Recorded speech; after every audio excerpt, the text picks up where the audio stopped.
Training Think Tank Throwdown! On this week's Throwdown, we have Ninja Noah and Alligator Alessandra demo the workout. We've got deadlifts, hang power cleans, shoulder to overhead, toes to bar, chest to bar, and bar muscle ups. Not in that order, though. We release these workouts right here on YouTube every Thursday at somewhere around 1 p.m. Get better at the sport of CrossFit alongside some of the best athletes in the world in our online training program, The Design. Head over to our website, trainingthinktank.com/DSGN to learn more. Welcome to the Throwdown. This is a special week. This workout is part of our Super Summer Sizzler. What is that, Brandon? That's our free, fun competition that we're throwing away this stupid competition. Super Summer Sizzler.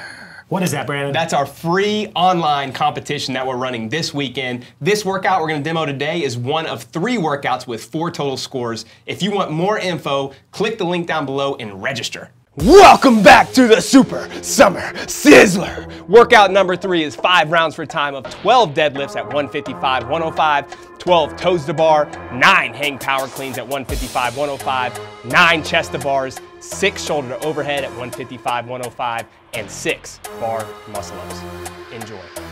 And have fun with the Super Summer Sizzler!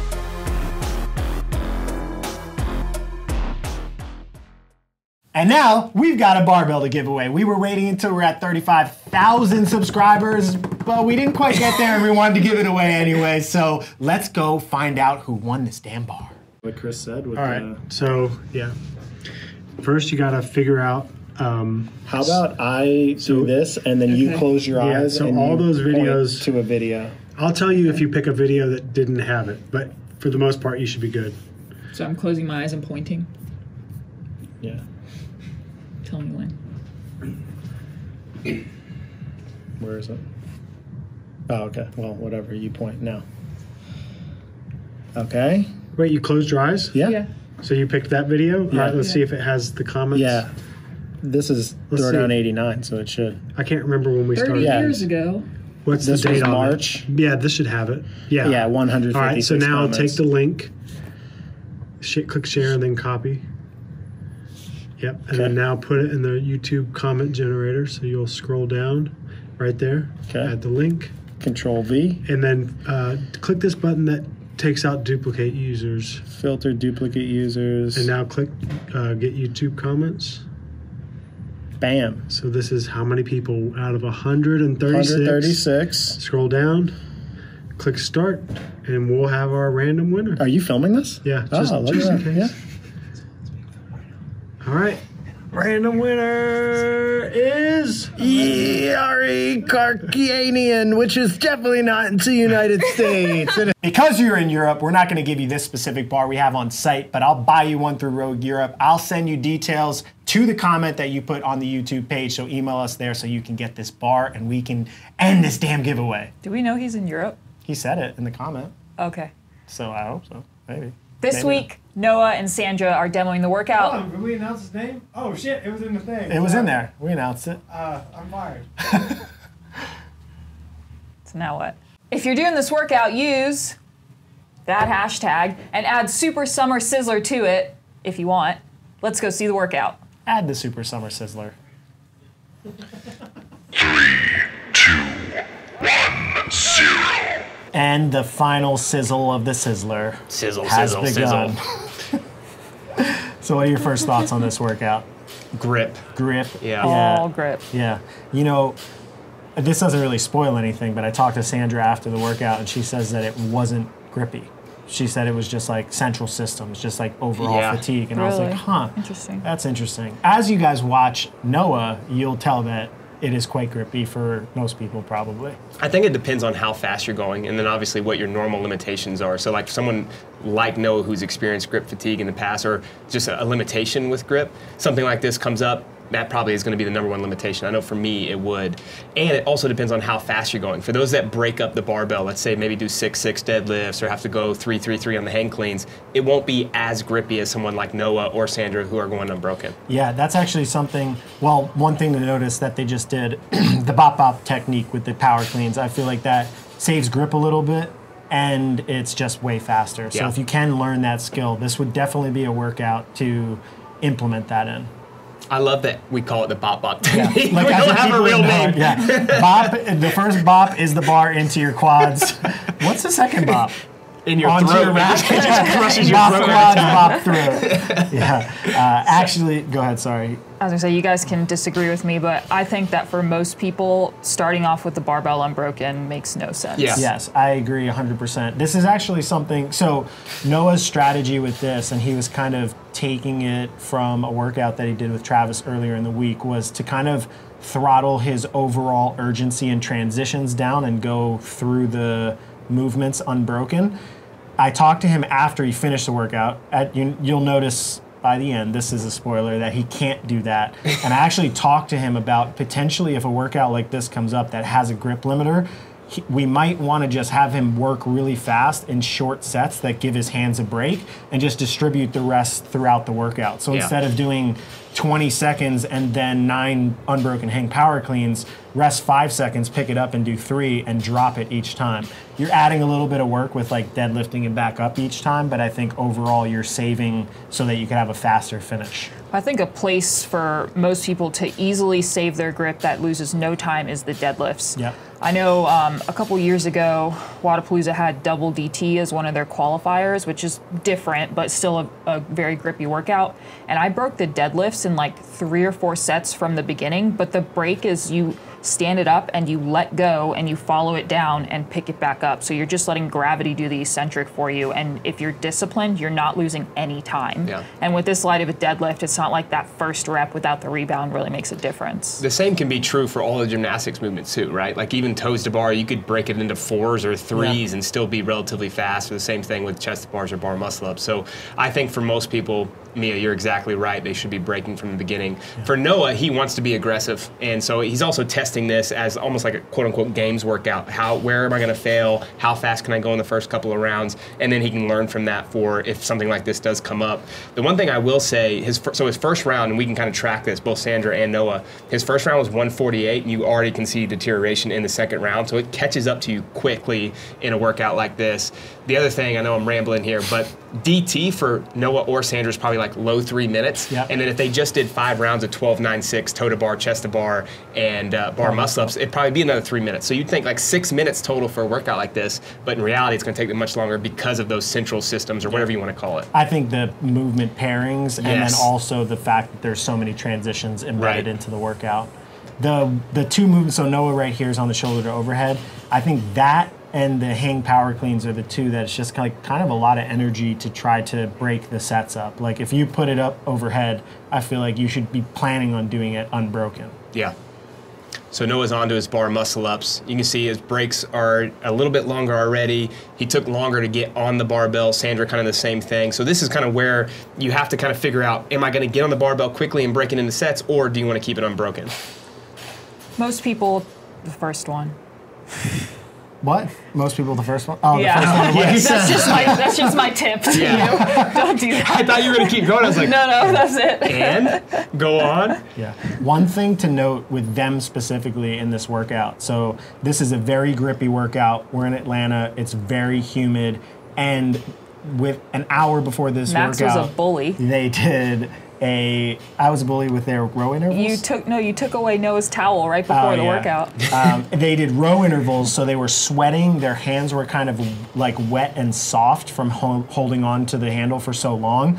And Noah did have a towel next to him, and I pulled it away, and I said, you won't have that at the games. I was going to move the chalk out, so that way they had to move to the chalk, and he said... He talked you out of it. it. He did. He said every time at the games that there's a pull-up bar, there's chalk right there. Yeah. And I was like, all right, fine, I'm going to give in here. It is a really good point, though. We get so comfortable in our own environments. We have our own, like these are Spiel bars, so they're really tacky. We like our barbells, the way they spin. But then you go to an in-person competition and everything kind of like is just out of sorts. The bar's slippy, the bar doesn't spin the same way, whatever it may be. And then we all of a sudden start suffering on a workout and then it gets in our head. So I think having practice like it will be in person really helps. I like the slippy bars. Slippy. Slippery. Yeah, I think that's true. Like, if you're in your own gym and you're doing something like the Open, you do want to make it or the Sizzler. You do want to make it as set up optimally as possible for yourself, but it does make sense if you're preparing for in-person not to do that, because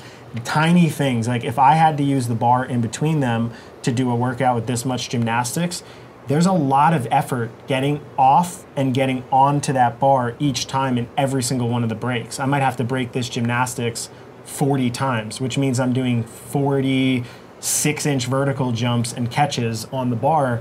It adds up in an endurance style sport. Is that why you had to share a bar with me? It is. And you almost decapitated me? I know, and I got called out in the comments.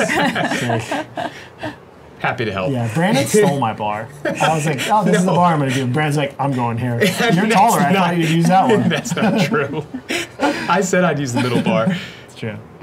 Yeah, if you're someone that is really good in your own gym, and then you've been to in-person competitions and you've always maybe just 10% slower, and you wonder why, there could be some anxiety or other performance issues that are going on. But one of the things you should ask yourself is, am I prepping the same way that's going to feel in an in-person competition? So it may be something like take your towel away, don't use chalk on a barbell, use a older barbell that doesn't spin, whatever it may be. Start playing around with those things so that you can get used to it.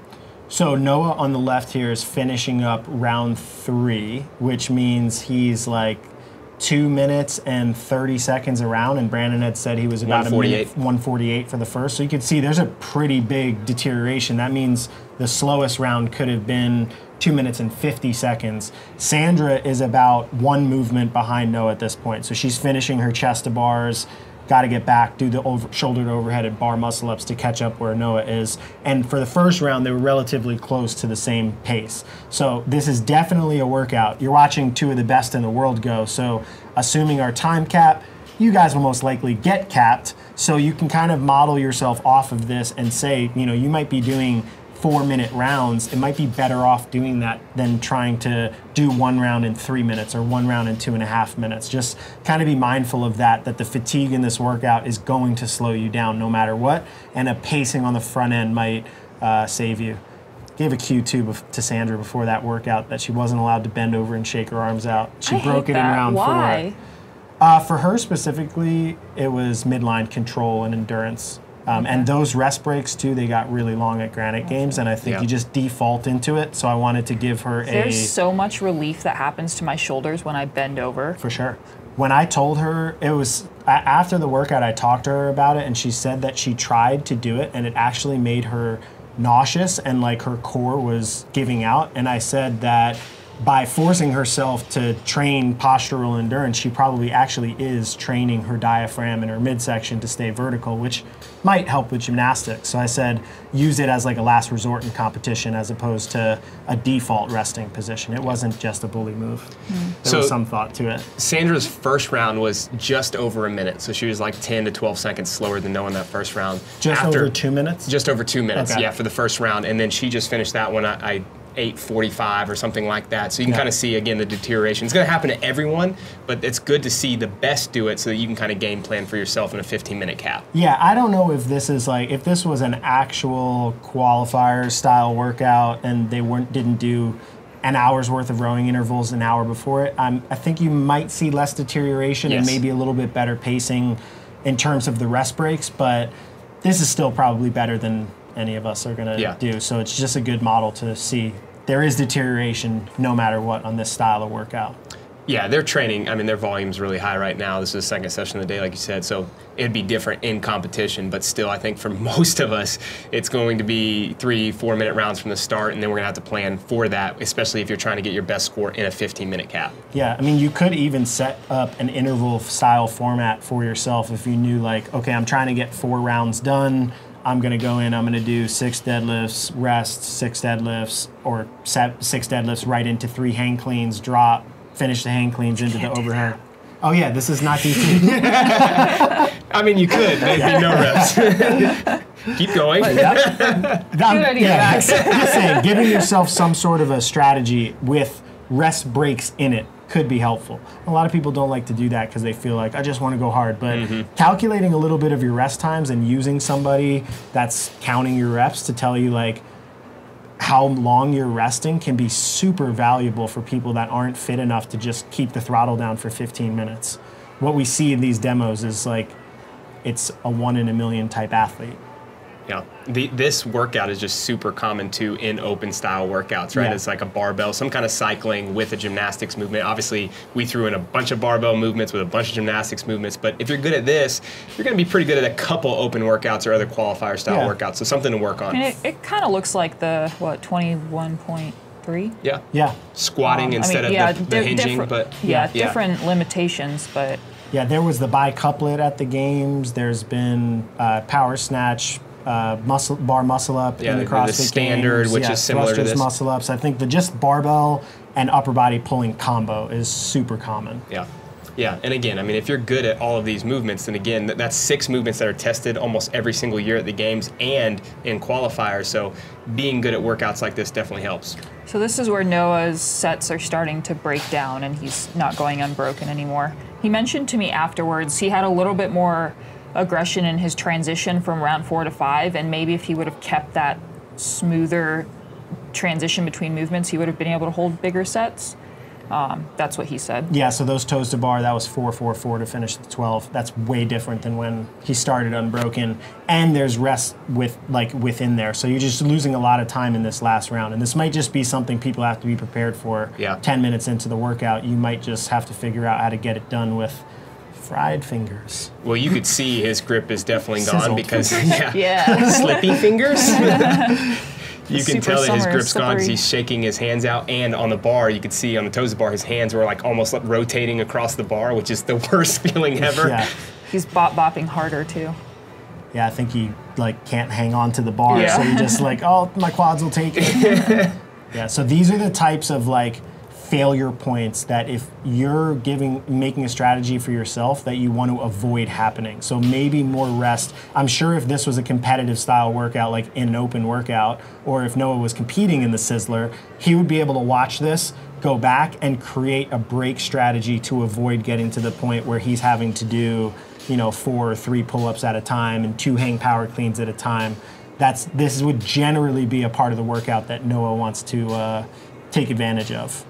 Yeah, and if you have some left in the tank for the last round, you can make up a lot of time on the field. Yeah, I think Sandra, if we did split times of all the, here she is doing the resting pose.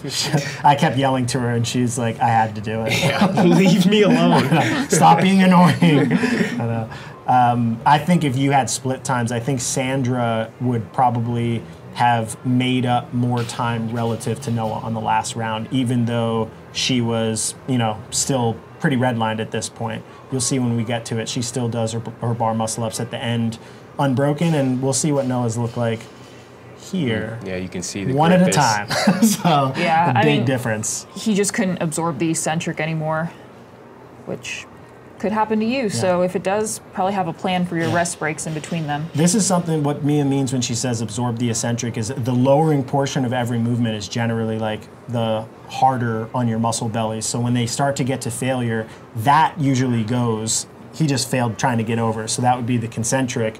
That is a strategy for people to do singles if you get to that point of grip failure, is you go up, you do the muscle up, you try to come down as under as much control as possible, but not have to catch yourself at the bottom and change directions, because that's the most stress on your grip. Yep. So he's just trying to figure it out like an athlete, but seeing movement quality break down, he's not symmetrical, they start to chicken wing. This is what you try to avoid in training, but when you get to your limits, it happens. So he's done just under the time cap. 1450, was it 1450 or 1449? 48, I think. Yeah, Somewhere in there. somewhere around So the those time lines. cap hits now. Right now. So- but Sandra's training for the game, so she's going to do all the volume, and we're going to watch her finish. Yes. You're welcome. Yeah, if you're doing the Sizzler, You're done at 15 minutes. but you can still finish if you want, just to see. If you want more yeah. You volume. probably shouldn't. Yeah, so we did that because this is the type of movement pairing. So Noah's one of the best athletes in the world, especially at CrossFit Gymnastics. And you see his movement quality. When your grip starts to get completely failing, your movement quality breaks down and you're just accumulating a lot of reps that are suboptimal. So we thought an earlier time cap will allow people to still separate the good gymnasts and the good barbell cyclers. We'll have enough time to do really well, but we won't put people at risk of doing too many reps past their failure point. Yeah. And you have other super sizzly workouts to get done. So. Yeah, that's true. Plenty. I will go back to Noah real quick. Obviously he went to singles, and that's not something that he wants to do. But that may be a good strategy in rounds 3, 4, and even 5 for some people. Or 1. Or, if you're for only sure. can do 3 muscle-ups, it could be a good strategy. Yeah, for someone like me, with a grip limitation, I actually like doing that, or maybe quick 2, something like that. But the one thing that I'd say is make sure that you get back to the bar quickly. Yeah, so here's Sandra finishing up. So she did 3. Sorry, I thought she went unbroken, but she did 3. And let's see how long this rest is. So 6:14. Yeah, that's a pretty good That's break. She's really looking up at quick. the bar. Yeah, she looks like she's ready to go. We'll see if she finishes 3 and 3. Good job. 1, They still look pretty good. She's turning over well. Yeah, her quality didn't really break down that much. 3. Yeah, Nice so job, I mean, you Sandra. could tell 16:35 to finish, so a minute 35 past the time cap, but those are still very, very good times. Hey, Max. Yes, Good to there see I you. am. Look, I got high socks on. He doesn't like them. They're so weird. Wow, Mia's talking trash to you. Comment below on how Max shouldn't wear high socks. It's not right. All right, let's go to the whiteboard. So we watched Sandra and Noah go through the workout. Noah was just under the time cap and Sandra was about 90 seconds past. I think the confines of that workout, so they did all those row intervals beforehand. I told them this workout 10 minutes before they went, so they didn't really have any time to do a round, get some sort of an idea of how long it took, try to figure out their break strategy. So since you have the benefit of knowing the workout and you've seen athletes do it, I think for an elite athlete, a sub 3-minute target would be a good target for you in the workout, which means you're finishing just under the time cap. We tried to estimate, we think that around 2 minutes and 30 seconds a round, which means you're finishing this workout in about 12 and a half minutes, is the best possible person at this type of workout. So if you had an athlete that was great at barbell cycling, great at gymnastics, great engine, that's their kind of go-to workout, we would see around a 2:30 target, but I think sub 3 and Noah's score there is still going to be pretty tough to beat for a lot of people. As you get a little bit slower, we were thinking around 3:30 a round would be around a high-level RX athlete. So that means you finish 4 full rounds and you're somewhere in the 5th round of your workout. Sub 4 minutes per round is an RX athlete, which means if you're going through this workout, you're basically fighting to finish your 4th round before you get hit by the time cap. For intermediate athletes, this is a kind of a difficult workout because there's so many different things that could potentially slow you down. It's really dependent on what you can do. So if you're a weight limited athlete, meaning the barbell at 155 or 105 is just really heavy for you and you're having to do a ton of reps, but you crush gymnastics, it's gonna be a different style of workout versus you can do everything really well, but maybe you're just limited in that you can't do bar muscle ups yet, but you could do all the other skills. So for an intermediate athlete, can't really give you a score profile. If you need to scale it, check out the description and create a scale for yourself, or just be aware that you're gonna have to create your own strategy